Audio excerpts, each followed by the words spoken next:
اگر کوئی شخص نماز میں دیر سے پہنچتا ہے، اس کی 1 رکعت یا 2 رکعت رہ جاتی ہیں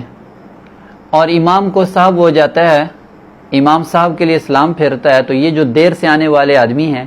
یہ بھی سلام پھیر دیتا ہے۔ تو اب اس کو کیا کرنا چاہیے؟ سعید اللہ پوچھتے ہیں کوہستان سے،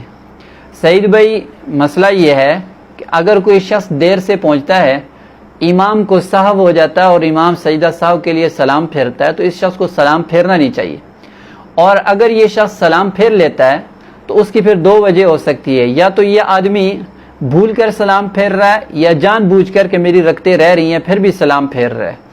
اور اگر یہ آدمی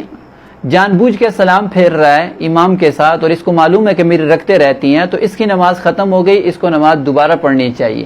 اور اگر بھول کر سلام پھیرتا ہے تو پھر اس میں یہ صورت ہے کہ اگر اس شخص نے بالکل امام کے برابر سرابر سلام پھیرا ہے، امام نے السلام علیکم کہا تو اس نے بھی السلام علیکم کہہ دیا ہے،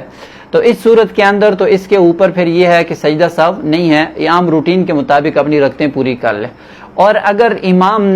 امام کے سلام پھیرنے کے 1 لمحہ بعد اس نے سلام پھیرا، جیسے عام طور پر ہوتا ہے اور ہونا بھی یہ چاہیے کہ امام کے سلام پھیرنے کے بعد سلام پھیرنا چاہیے، تو اس صورت کے اندر یہ ہے کہ یہ آدمی اپنی رکعتیں پوری کرنے کے بعد آخر میں سجدہ سہو کر لے گا، تو سجدہ سہو کر لینے سے اس کی نماز پوری ہو جائے گی۔